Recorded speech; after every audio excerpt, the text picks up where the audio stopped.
And everything's all set up so I don't have to do anything. Cool. So I'm going to be talking to you today not about my Utopia SIF project, because unfortunately my research just started about 4 weeks ago. So I'm only just collecting the data on that now. So instead I'm going to be presenting to you some work that's going into a paper that I and my former team are working on hostile vehicle mitigation in Birmingham. And this comes from a project that's an international collaborative project with open research area funding called Atmospheres of Counterterrorism in European Cities. And the project started in 2021. The research in Birmingham, which I conducted, ended in September last year.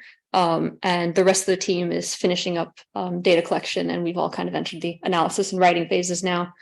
But the project looks at 5 different cities across 3 countries. So we're looking at Berlin in Germany, France and Nice in Paris and Nice in France, and Plymouth and Birmingham in the UK. And it's comparative and collaborative. So one of the French team is actually based here at Cergy, and is one of the head of the French team is my current mentor for Utopia SIF. And I worked with Sarah Fregonesi in Birmingham, along with my colleagues Paul Simpson and Sam Berlin in Plymouth. And the project investigates how the felt and emotive dimensions of terror threats and counterterrorism measures are impacting the everyday lives of urban populations. So there's been a increasing amount of terror threats or perceived terror threats that are happening across the world, and cities are being redesigned and retrofitted to mitigate terrorism threats and terrorism risks. Now, of course, a lot of these securitizations, especially what I'll be talking about today, they predate 9/11, although 9/11 is kind of seen as this sort of changing point at which there's this, older terrorism, this kind of new contemporary terrorism. But a lot of these counterterrorism measures, they predate 9/11.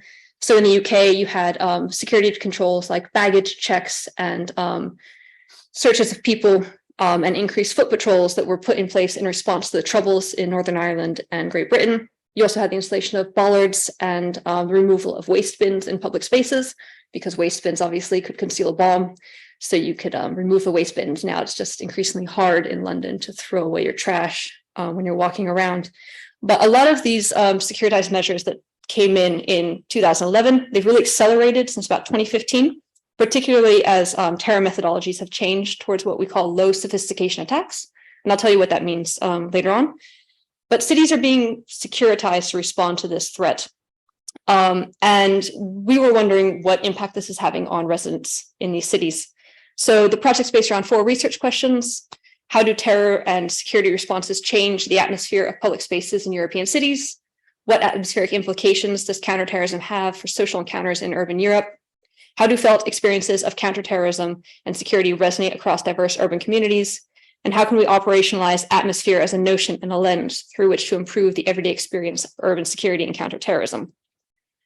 So the project was based on 2 work packages. First one was a qualitative and quantitative survey that was run in parallel in France, Germany, and the UK. And this survey had in each country a sample size of 5,000 respondents.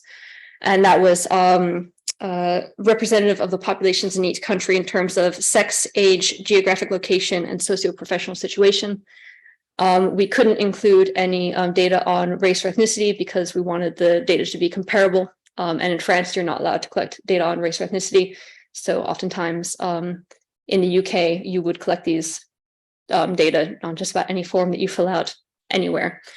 But the questions overall, they looked at the everyday perceptions of behaviors in relation to terror threats and how people might change their behaviors in light of terror attacks, their feelings of security and insecurity around counterterrorism infrastructure and material, and their everyday experiences of public spaces across different populations around the country.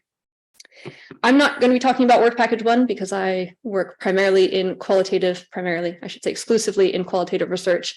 So what I'm talking about comes from work package 2, and that's kind of the bulk of the qualitative research for the project. So it was carried out in conjunction in France, Germany, and the UK. And while we had site-specific themes that we were looking at, such as in Germany, they were looking at crowded spaces, and in France, they were looking at counterterrorism infrastructure. You'll see in the talk that actually we looked at that in the UK as well. And the methods were quite flexible. One of the nice things about doing atmospheric research that I'll talk to you a bit about is that the methods are quite open and adaptable. So we draw from anthropology and sociology and geographic methods. but they were adapted to each of the locations. So the French team, for instance, did a lot of go-along interviews with people where they would walk through residents' neighborhoods and they would record the interviews and discussions that they had.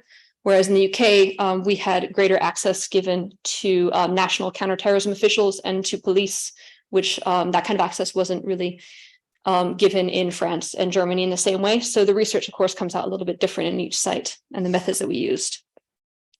So in Birmingham and Plymouth as well in the UK, we did data collection that was both individual and collective. So we did kind of your traditional semi-structured interviews with participants. This included local residents, members of business improvement districts or BIDs, which I'll talk about those, with national and local counterterrorism officials, police officers, private security guards, private security vendors, emergency planners, council representatives, and so on. We also were shadowing counterterrorism police patrols in London, Plymouth, and Birmingham. And I also shadowed a private security patrol in a local business improvement district in Birmingham. We also conducted participant observation at security fairs. So that meant that we attended various security expos, one of them being Security and Policing, which is an arms fair run by the Home Office. And another was the Events Production Show, which is an events industry-oriented expo with a significant amount of vendors and presenters who focus on security and counterterrorism. And we went to these, talked with the vendors, observed what was going on there, kind of observed the messages that people were conveying while they're trying to sell counterterrorism products. And then we also conducted atmospheric and urban biographies. So this really involved either myself or with other people going out into public spaces in Birmingham and Plymouth as well, and spending significant amounts of time either in one spot or in one kind of wider location and looking and seeing what kinds of things changed the way that people reacted, changed the way that space felt, both to ourselves and to others, looking at how people interacted with infrastructure and interacted with other people, and how these kind of interactions changed during certain events, large-scale events, as well as what kinds of things happened in the space that caused people to suddenly change the way they were interacting, whether that was like loud sounds or someone coming along in high-vis police uniforms and so on. So we spent a lot of time out in the public spaces looking at how people interacted. Now, you've heard me use the term atmosphere a few times. There's a common conception of atmosphere, beyond just the sort of meteorological and kind of atmospheric definition of it. You might have talked before about the atmosphere of a place you've been in. Oh, that party last night, it was a really good atmosphere. The vibe was really great in this bar, et cetera, et cetera. So it's this kind of common parlance of atmosphere you get in English. In French, the term uses ambiance. And there's a growing literature on atmospheres and ambiance in both the Anglophone and Francophone geographical literature. An atmosphere refers to the felt quality of a situation that emerges from and is shaped by the actions of human and non-human participants. So what does that mean? That means that it's not just people interacting in a certain space that affects the way that space feels, but it's also how people interact with or influenced by the design of the space, the structure, the architecture, the sounds, the smells, the presence of certain objects, as well as the presence of animals, and even things like the change in temperature and the weather. All these can affect the way that a space feels at a given moment. So it's not just the people that matter, but it's everything that makes up the space. So atmosphere is this kind of spatial expression of collective felt experiences, comprising human and non-human agencies, and it's a spatial dimension of the sensible. So this means that atmosphere is also shared. So we can all go out to a venue, we can be having a great time, and someone can make some comment about, oh, the atmosphere was really nice last night, it was really lively, felt really warm and welcoming. And people might agree and say, oh yeah, felt really comfortable. There's this kind of shared element to atmosphere as well. Now, of course, it's not universally shared with everyone in the same space. Someone might find something threatening, whereas everyone else doesn't notice that it's threatening and they feel very comfortable. But there's a shared element to atmosphere that we can all kind of sense without verbalizing it. But atmospheres can also change and shift. So for instance, you might be enjoying a nice evening out, the atmosphere is warm and welcoming, you're having conversations with friends and family, and suddenly across the room, there's a loud noise, someone raises their voice. So suddenly something in that atmosphere is shifted. Everyone might turn their head and look to acknowledge that a new event is happening. It might be perceived as threatening. If you're in a heightened state of alert, it might kind of trigger alarm bells, and you might think, oh, is a fight about to break out? Is someone about to pull out a weapon? Should I find an exit? Or you might just find it, oh, it's a bit annoying that someone's ruined this perfectly good evening. But there's something that shifts in that moment when that voice raises across the room that causes everyone's shared experience to change. So because atmospheres are something that we can all kind of feel and share to some extent, they're also being targeted by various agencies who are trying to produce and manipulate atmospheres to affect the way that people feel in certain spaces. And so these agencies include things like institutions involved in commerce and consumption. So shops might play certain types of music at certain times of the day to get you to spend more money. But it can also include things like architects, policing, urban planners are increasingly looking at atmospheres, and counterterrorism as well. So a quick note on terrorism, just because it's good to have a working definition of it. So terrorism is an inherently urban phenomenon. Terrorist acts are committed in cities around the world, in urban spaces around the world, very rarely in rural areas. It's an urban phenomenon in the contemporary world. But there is no agreed upon definition of what constitutes terrorism across states. So most define it as an act that's committed without the sanctioning of a recognized state or body. But of course, this creates this dichotomy between acts of terrorism, which are considered illegitimate acts of violence, and acts of war, which are considered legitimate acts of violence and uses of force. And because the state maintains a monopoly over the use of force and violence, illegitimate violence or terrorism is often labeled such because they're committed by non-state actors or adversaries to the state. Now, it's a little bit of kind of critical terrorism studies 101, but just because there's no agreed upon definition of what constitutes terrorism doesn't mean that every state doesn't seem to have their own definition. So in the UK, it's defined as the use or threat for the purpose of advancing a political, religious, or ideological course of action of serious violence against any person or property. So just keep that in mind as we're going through and I'm talking about what constitutes terrorism. Terrorism is treated by the security services that we spoke with as something that is both ever present, but also unavoidable. Of course, terrorism doesn't just spring out of nowhere. It's connected to both domestic and wider geopolitical struggles. Some scholars have referred to counterterrorism measures in Europe, as well as terrorist acts in Europe as the war on terror coming home. And not only is it kind of connected to these wider geopolitical struggles, but it's also an evolving threat. So both the methodologies and the targets of terrorists are constantly changing. And so in the UK, in order to kind of respond to this, they've created the UK counterterrorism strategy, or UK contest. Now in the UK alone, just to give you a brief idea of how terrorism has changed, during the Troubles in Northern Ireland and Great Britain in the 1970s to the 1990s, the targets of terrorists were largely state institutions. So things like the military, the government, the Bank of England, and the police. They largely used explosive devices, which were delivered either in packages, by the post, or in cars. And civilian casualties weren't actually part of the objective of these terrorist acts. So it was about causing disruption to and demolishing sites of importance for the police and military government, as well as officials who worked in those industries. Civilian populations were not the primary target. That does not mean that civilians were not killed in sometimes large numbers, which I'll talk about in Birmingham. But they weren't the goal was not to maim. This kind of shifted in the post 9/11 world.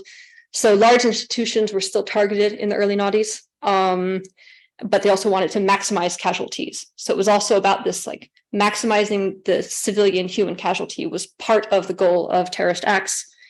Explosive devices were still the primary tools that were used as primary weapons in the early noughties, but there's been a shift in the last 10 years towards what are termed low sophistication attacks. So low sophistication doesn't mean that they're, dumb or simple. It means that they don't require a lot of expertise or knowledge to produce the weapon. So a bomb requires some training, some knowledge and expertise to produce a bomb and to not blow yourself up in the process. Whereas a low sophistication attack involves weapons that are easy to acquire. So vehicles, knives, in the US it would be guns, hammers, blunt objects, and so on. Anything that can be converted into a lethal weapon. Now, in the last 3 or 4 years, there's been an increasing concern with what are known as mixed ideologies. So mixed ideologies are thought by the police to be harder to trace. So up until about 3 or 4 years ago, A lot of the people committing terrorist acts were linked up to wider domestic or global networks. They were connected to certain ideologies, and they would leave behind traces. They would be connected to other people. They'd be learning and acquiring materials from other people, and they'd be easier to trace, whether online or physically. And particularly in light of the COVID lockdowns, there's been a concern among the counterterrorism forces that people are self-radicalizing in their bedrooms, and they're drawing from a variety of different ideologies that are religious, political, or based on conspiracy theories, and kind of cobbling together a justification for carrying out terror acts. Because they're doing this on their own, they're harder to trace because they're not engaging with other people to acquire, whether it's materials, knowledge, or this kind of like educational aspects that kind of take them on the path towards radicalization. Currently in the UK, the greatest threat is said to come from far-right groups, from self-radicalized individuals with these mixed ideologies, and from low sophistication attacks in terms of methodology. So explosive devices are no longer the main concern, it's low sophistication attacks. Now, to respond to these, you have the UK counterterrorism strategy or contest. It's comprised of the 4 Ps: prevent, pursue, protect, and prepare. And this has been adapted. Some of these have been brought in as statutory requirements in the UK, such as prevent. Now, prevent is one of the most well-known aspects of counterterrorism in the UK, and it's about catching people on that path towards extremism while they're radicalizing. So before they actually carry out an act, they're caught in the process of it, and in theory, redirected towards social services that can help get them out of dangerous situations, as well as kind of help to de-radicalize them.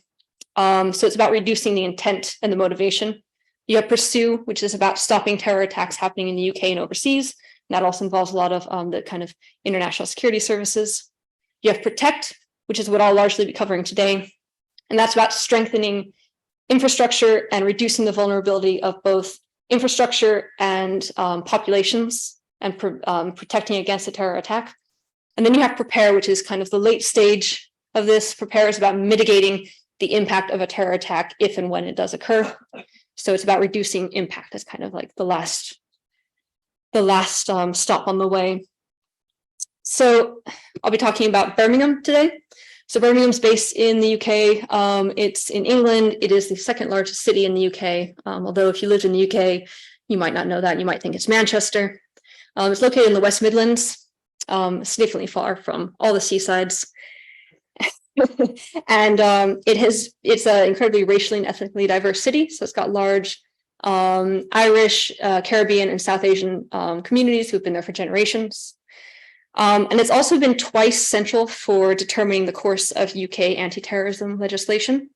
So first was in 1974, after the Birmingham pub bombings, when 21 people were killed by a suspected IRA bomb, that two bombs actually, which detonated at 2 different pubs within minutes of each other on a Thursday evening out. The perpetrators of this have still never been found, although there were 6 people who were tried and found guilty and later acquitted in what's been known as the greatest miscarriage of justice in the UK. So 21 people, there's campaigns about still getting justice for these 21 people who were killed in this pub bombing in 1974, but it was so horrific, the death toll of the pub bombings, that the day after, emergency legislation was rushed through Parliament, which included the Prevention of Terrorism Act, which had been sitting on the Prime Minister's desk for quite some time. It was rushed through Parliament the next day, and it gave emergency powers to police who were investigating suspected terrorism, which lasted for some time in the UK.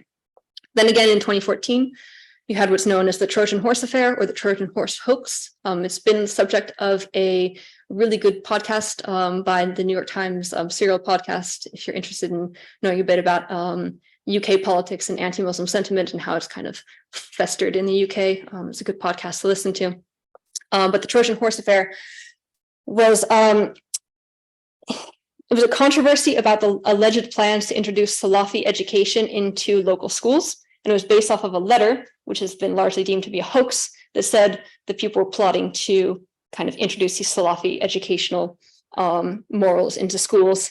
And it was influential in developing the trajectory of the 2015 Prevent Duty, which made a statutory requirement for people in public facing positions to report individuals who are suspected of extremist views. So that includes everyone from doctors to religious officials to educators, whether that's in elementary schools, colleges or universities. So if you teach in the UK, you have to take prevent training, and you are required to report people suspected of extremist views.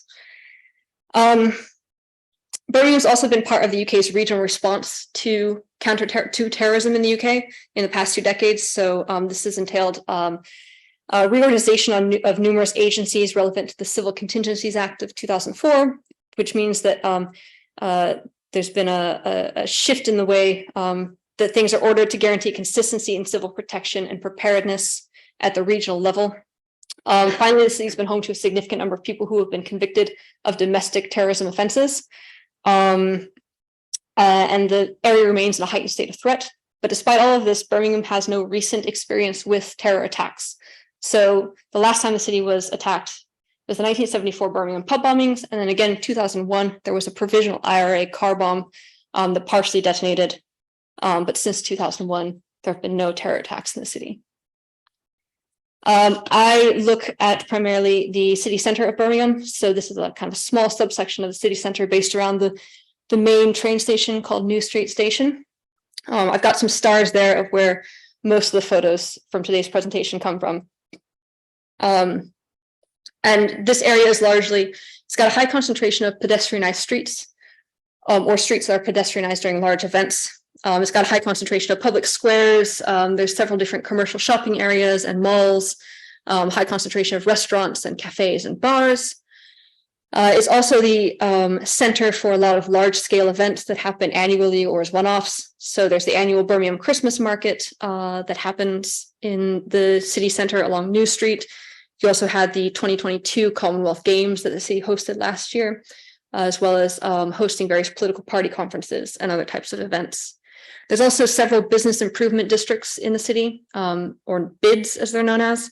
And so these are associations or organizations that local businesses in a defined geographic area pay into. They pay a fee for various amenities. And these amenities can include things like private security patrols, public realm improvement works, and additional investments to improve the local environment. The city center also has the highest concentration of hostile vehicle mitigation in the area. So what is hostile vehicle mitigation, or HVM? It's material infrastructure that's put in place to prevent vehicles from approaching important buildings or from driving down crowded pedestrian spaces. So HVM can be temporary or permanent. It can be surface mounted or ground mounted. And it includes things like bollards, which are these right here.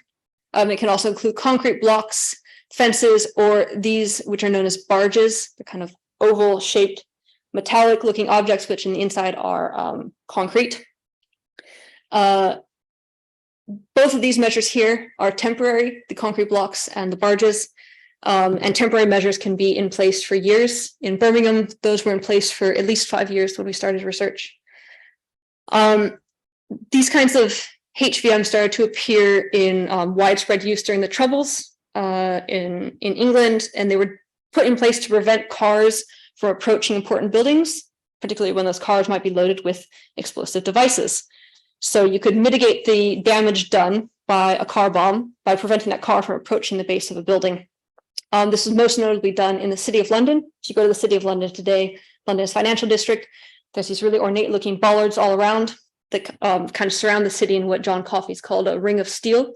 And that was to prevent cars from approaching important financial institutions.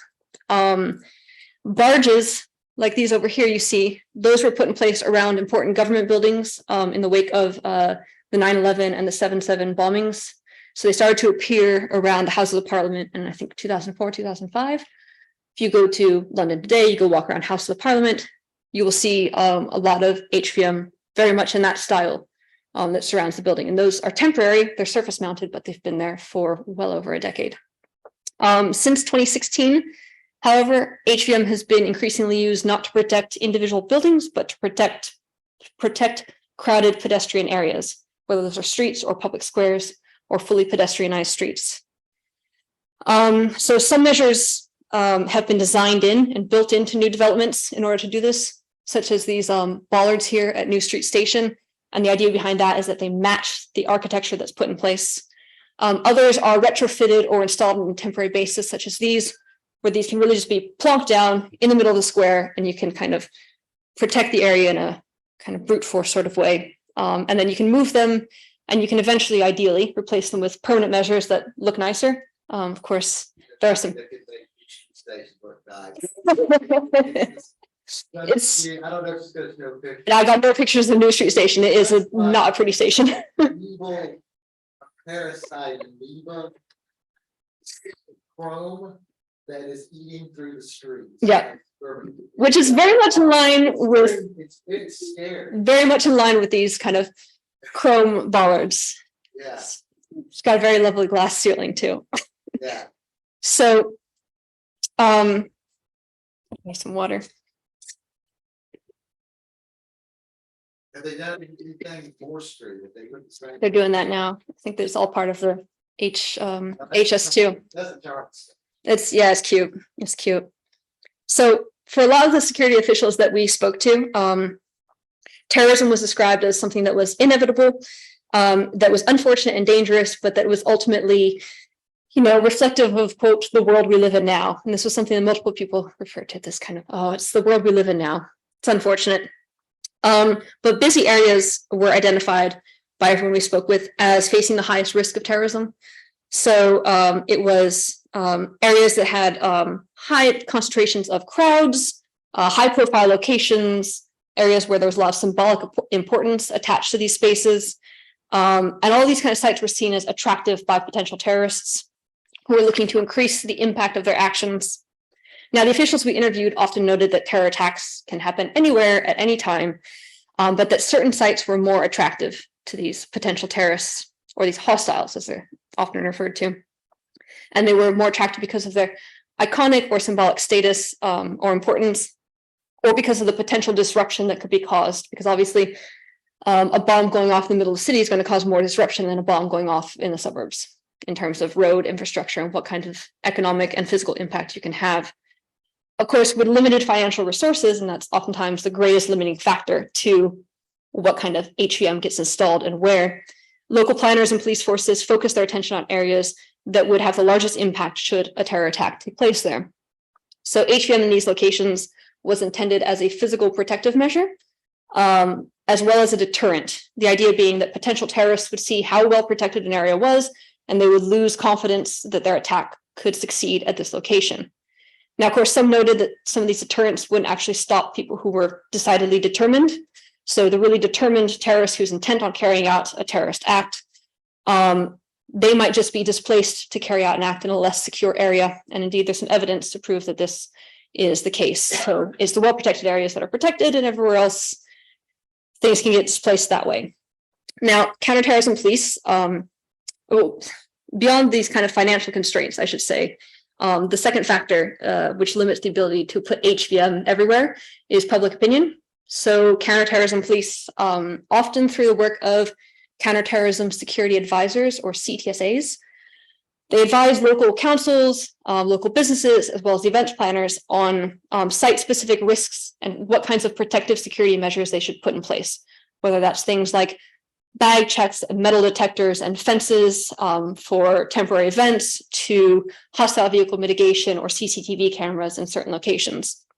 But the relationship is purely advisory. So the CTSAs make suggestions to businesses, councils, and events organizers, which may be accepted or not accepted. And one of the things that can sometimes hinder the acceptance of this, beyond just the financial constraints, is concerns about public opinion and whether or not certain measures might be deemed controversial. So speaking about the use of large concrete blocks, much like what you see over here, next to these long barrier arms that look like it's a construction site. Speaking about the use of those kind of blocks, one representative from the local counterterrorism unit explained that they could put HVM everywhere, but, quote, it would cost a hell of a lot of money and require a total cultural change in what might be aesthetically pleasing to the public or to local authorities or to buildings. So given all the concerns for this need for a total cultural change in taste and aesthetics to accept what the kind of widespread use of HVM, counterterrorism officials were attuned to the need to balance the use of protective security measures with the risk of alarming the public, because there was this thought that too much HVM might also alarm people and make them feel unsafe. So HVM was presented as something that was not only protected the public, but also reassured the public. So it showed the public that something was being done to keep them safe. And it would make the city center, according to police, feel safe and secure and welcoming. But the excessive use of HVM, particularly temporary infrastructure, which broke with the aesthetics of the local area, like these you can see there, those were deemed slightly risky in terms of the emotions that they would produce. They were seen to sometimes risk alarming the public if they were used too often, and reminding the public about the constant threat of terrorism every time they visited the city center. So according to one city council employee, he said, quote, ultimately, for people to feel safe, we don't also need to frighten them with added measures. So if they're coming to the city to shop, they'll know that it's crowded. They just need to feel safe and secure in that crowded space. I think making people feel safe and secure, first and foremost, we need to create for citizens an atmosphere which feels normal. So any HVM things that we put into place, we need to try and retrofit and design with the surroundings so that it feels as normal as possible. So getting the public to accept HVM and to feel safe and secure and reassured required making it feel normal.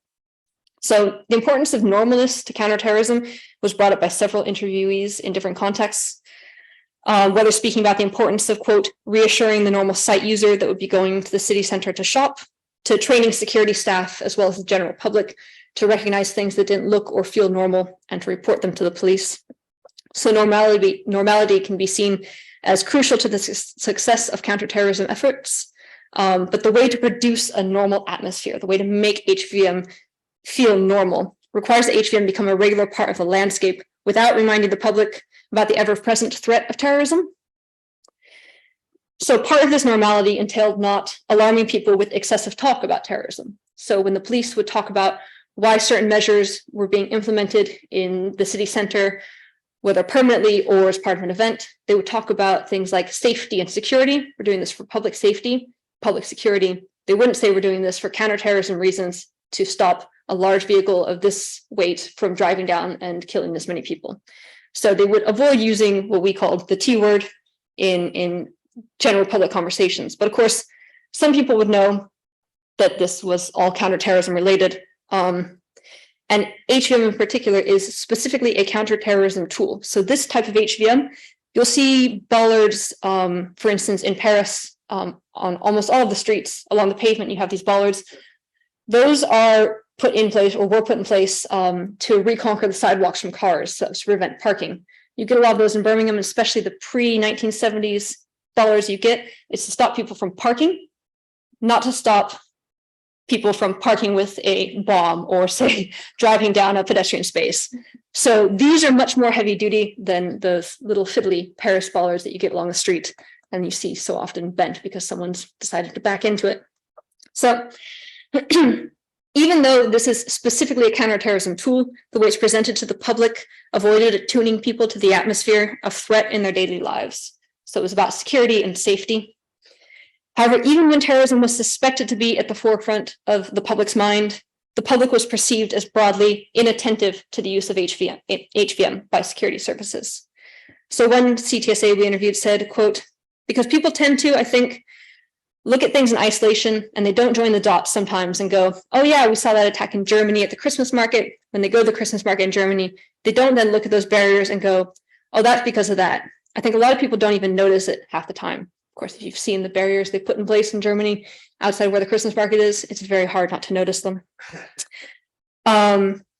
So while the public was largely viewed as inattentive and unobservant, when they were thought to be aware of the fact that these were counterterrorism tools, it was viewed as a positive by the police because they said, well, the public could only be reassured knowing that we're doing something to mitigate the risk of terrorism. So for those who were attuned to the atmosphere of counterterrorism that was produced by HVM, the felt response was still thought to be one of feelings of safety and security and reassurance. So according to one city council official, he said, quote, I think over time, as the permanent measures are put into place, I think people in the main feel that it's secure. So while police officers and council officials remained reassured that HVM was producing this atmosphere of safety and security for the public, Those involved in public realm improvement were not as convinced. Are those? Those are temporary. So these were put in around 2017, I believe, on New Street. And these are the barges. So they're oval shaped. They look like metal, but it's actually that metal's wrapped around concrete, and they can be picked up by crane and moved around. These don't move very often. Occasionally they reposition them slightly. These little portals right here, you see painted yellow, which really made them visible. They were painted black in, I think, September 2021, sometime around just about the time I started the project. So you come out onto New Street, say from New Street Station, you would look at Victoria Square, right? Yeah, if you're on the New Street, there's a tram line that runs right over here. Okay, And looking at either way down New Street, you are surrounded by these on both ends. so that impedes your view. Impedes your view, and it impedes also your movement, which I'll talk about. They don't, of course, they don't come with these beautiful flowers and these beautiful colors. So as part of the city center that kind of saw the highest footfall, this roughly 1 kilometer stretch that stretches from what's known as the Bull Ring Shopping Center all the way to Centenary Square. It's about 1 kilometer of pedestrian only space. Cars are allowed in for deliveries. So there's little barrier arms at the entrances that lift up and you can have your deliveries come and go. But they have the highest concentration of HVM. And while there are some permanent measures that have been put in place, most of them are temporary like this, and they're just kind of waiting for the funds or the approval to put in permanent measures. And there's quite an eclectic mix. So the photos I've shown you already just gives you a little sample of what kind of HVM is out there, and the rest of them are all from this kind of central New Street area. So some of these materials were replaced or beautified in the lead up to the Commonwealth Games last summer. You can see these here, the colors that are painted around the base of the flower pots. Those are all Commonwealth Games colors. So things were rebranded in the city center to make it more aesthetically pleasing and fit within the Commonwealth Games brand. So planters were painted. The concrete blocks in some places were replaced with permanent solutions or other temporary solutions, which I'll show you. And some of these barges at one end of New Street were actually replaced with permanent ground anchored bollards that made it easier for people to walk through. Despite some of these minor improvements, they were still a source of complaint for local businesses who were largely viewed them as potentially deterring customers. So the temporary measures were seen as the most problematic because people didn't often complain about the bollards, but they complained about things like the barges and the concrete blocks in particular. Businesses were concerned about the visual impact on the area and its ability to attract customers. And the concrete blocks in particular were the most controversial. These concrete blocks right here surrounded what's known as Victoria Square Station or Victoria Square, and those were put into place in late 2017, following a wave of terrorist attacks across England. They were slightly modified during the coronavirus pandemic, so you can see there's this portal here, and these were protecting some of the COVID terraces. This was taken in spring of 2021.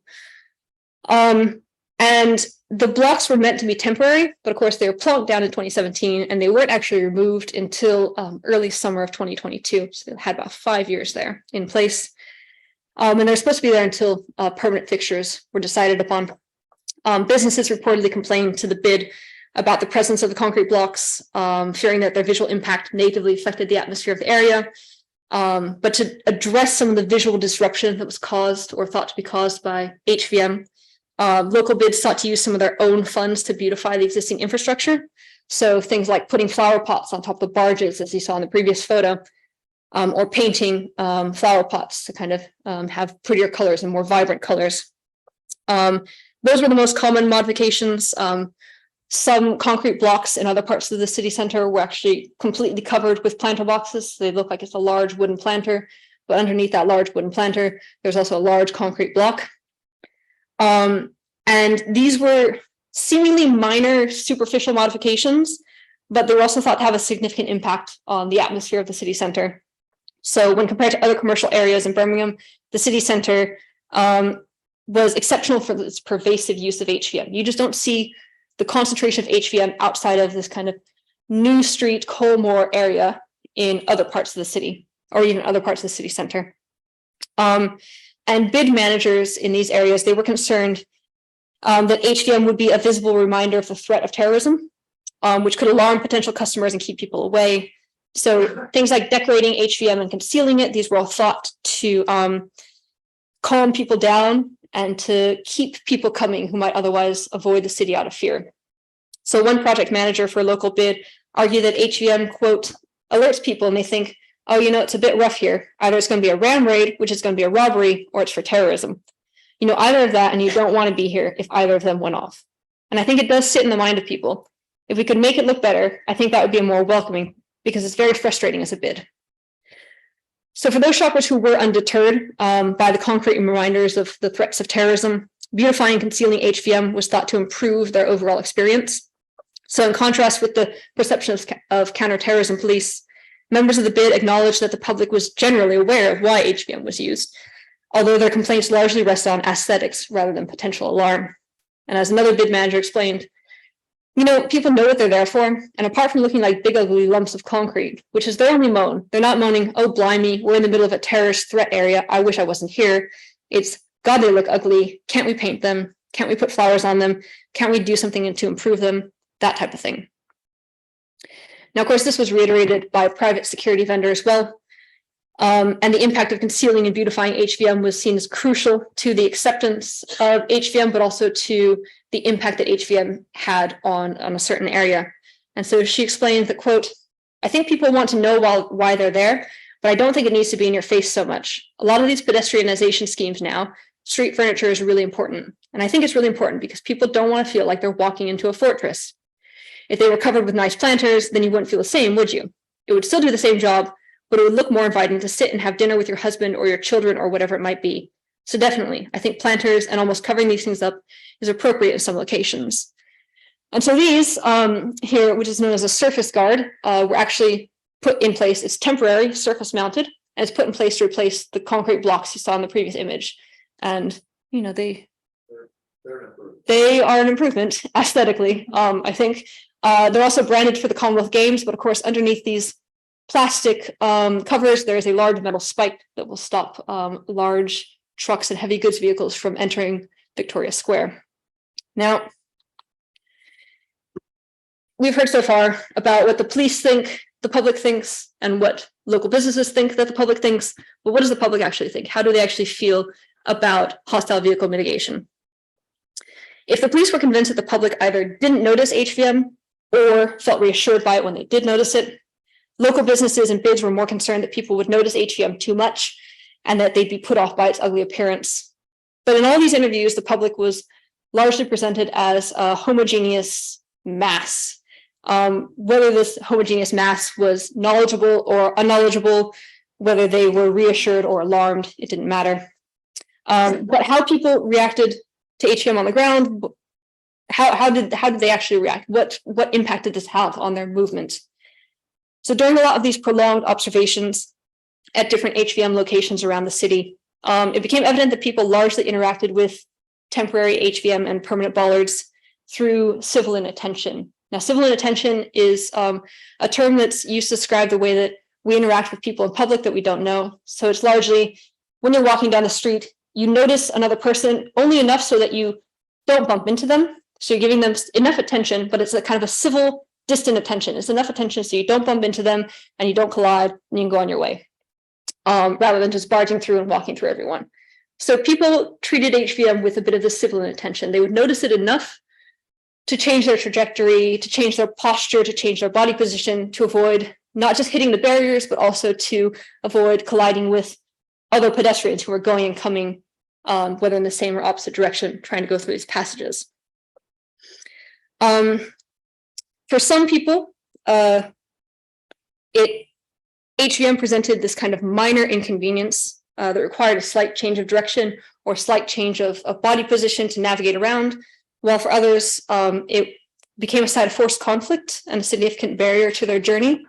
So a lot of the HVM created what we call pinch points or congestion points. So you can see on this pavement here, you have two barges that are plonked down right in the pavement, and you've got space for someone to walk essentially single file. You can squeeze two people through, but you're really going to be walking shoulder to shoulder with that person. It's further hindered by the presence of bins from the local restaurants right there. There's no way to get up onto the pavement from the street because there's the concrete blocks there. So you have to get through this area, which fortunately doesn't get a lot of foot traffic. There is only one space to walk around, and you kind of have to go out of your way to walk around it. Not super accessible if you're using a wheelchair or a modified cycle, like a cargo bike or a hand cycle and so on. So the positioning of HVM throughout the city created numerous pinch points just like this. Not always so drastic, but they were oftentimes along really busy pedestrian or cycle routes. And so to pass through these spaces, most of them allowed only single file movement. So if you're with a group of people, someone would have to fall in line behind, but you'd also have to look out for oncoming traffic in a way. So you'd have to stop and wait for other pedestrians to come and pass through. In New Street in particular, you have quite a large street, a very wide street that used to be open to cars, is now fully pedestrianized, but you had on one side of the street only 3 or 4 passages to get through. So you would see people kind of have to slow down and sometimes queue up to go through these portals and doorways. So it created quite a restriction on pedestrian movement. Bollards, on the other hand, were allowed for kind of a free flow of people.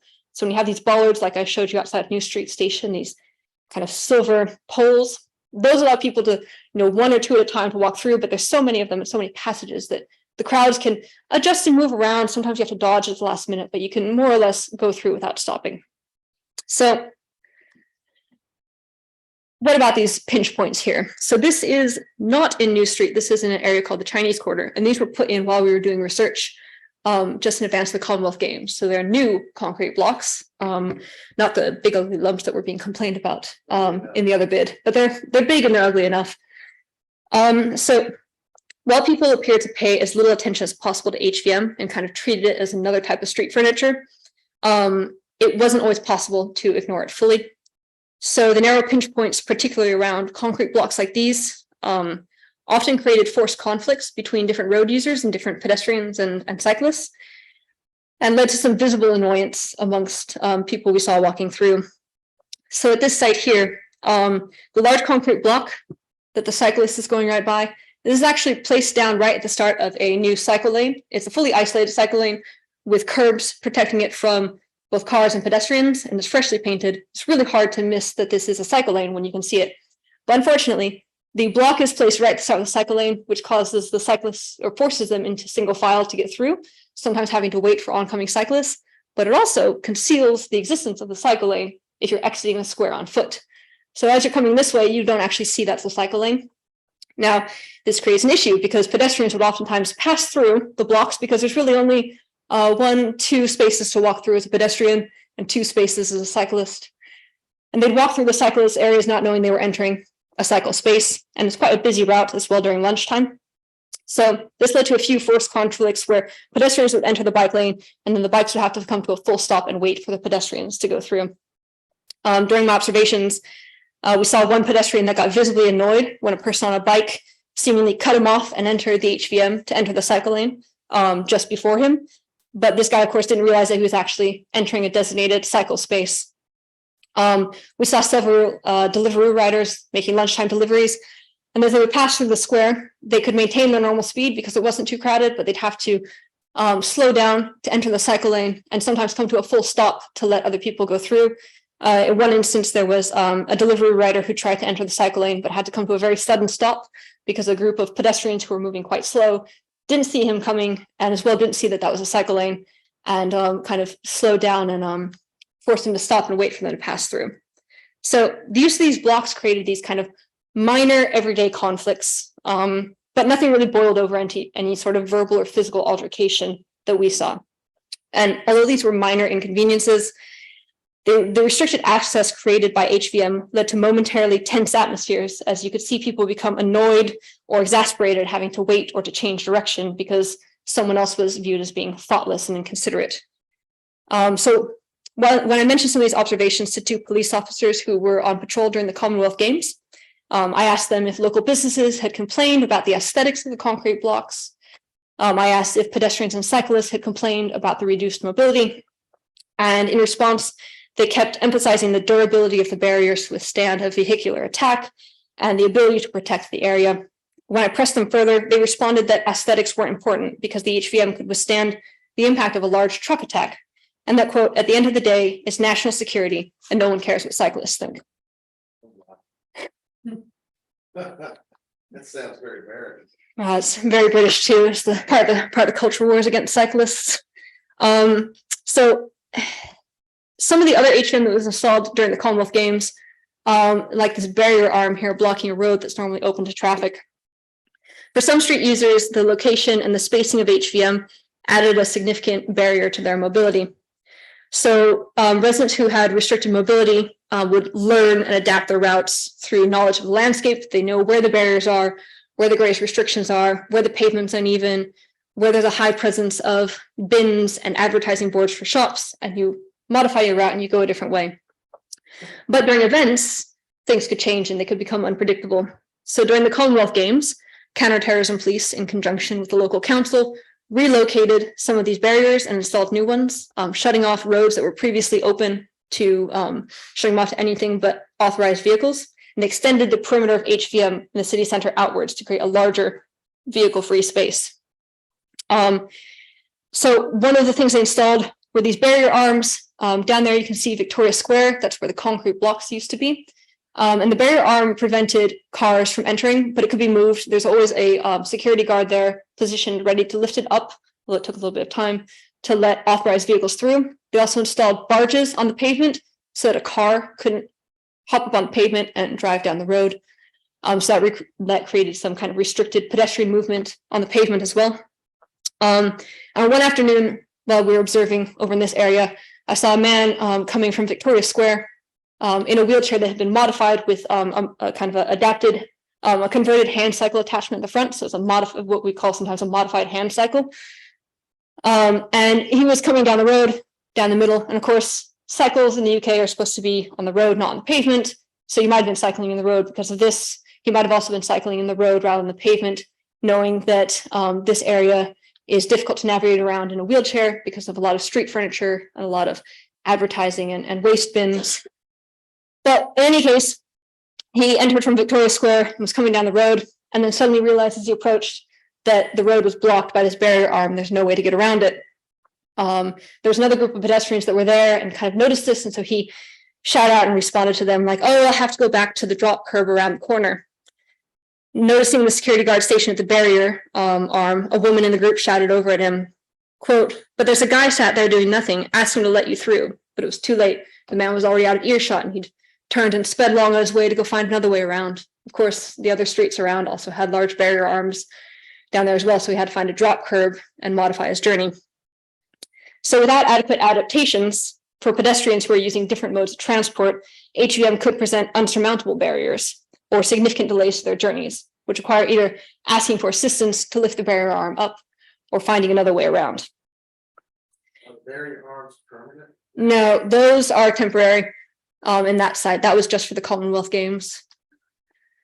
So HVM also created new risks for people who were trying to move around, particularly during the pandemic. So it came to feel unsafe for some people who were trying to keep physical distance from others. When I asked one resident about whether or not HVM made her feel more safe or secure in the city center, she responded, quote, "It doesn't make it feel safer. If anything, when there are crowds, and again with COVID, when you're aware of walking too near people, it was quite difficult. So I wouldn't say it does make me feel safer.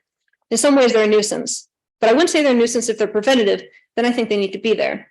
If it's known that they'll be preventative, then I accept that they're there. But it wouldn't make me think, oh, great, they're there, I feel more secure." Now, the everyday experience of HVM, rather than being one of reassurance, as the security officials believe, or one of distaste, as the businesses fear, they largely appear to be one of adapted mobility and occasional inconvenience, punctuated with an elevated sense of risk during the coronavirus pandemic. So people who frequented the city center for work or for leisure appear to have adapted to the presence of HVM, albeit somewhat reluctantly. And of course, there's always little changes like, when they were painting for the Commonwealth Games and you had exactly one single file mode of access to get from what was behind this woman, New Street Station, up into the main pedestrian areas, a very, very active commuter route. It's a very, very busy commuter route during rush hour. So reflecting on his opinion of HVM, another resident said, quote, "Now I just kind of ignore them because I got used to it. But occasionally walking past it does give me a smile. Oh yeah, still there. I remember when they first went up and I didn't like it. I understood why they went up, but it's sad to see, especially those big ones, the barges. Really, that impedes walking around as well. It's just so ugly. I'm sure they could have done something else. Maybe if they put some things here and some things here, it would have left plenty of space for people to walk through, but no car could get through and would crash into something if it tried. They could have done something more like that, like a stepped approach. But hey, I wasn't on the design team. So the everyday atmosphere of counterterrorism, rather than being one that seemed to produce feelings of reassurance or security or disgust, often resulted in ambivalence and disinterest amongst the public. Although people were not enthusiastic or overly welcoming about their presence, no one was shouting, "I love HVM, it's so great that it's there, it's beautiful." They largely treated HVM as just another obstacle or minor inconvenience to be negotiated in public space. So while counterterrorism officials' goal of reassurance may not have been actualized for everyone, their aim to normalize the atmosphere of threat and counterterrorism seems to be progressing.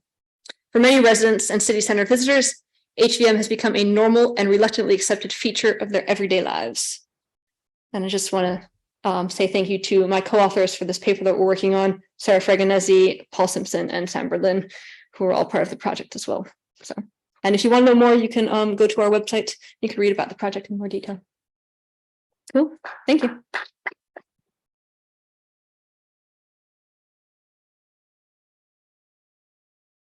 Thank you very much.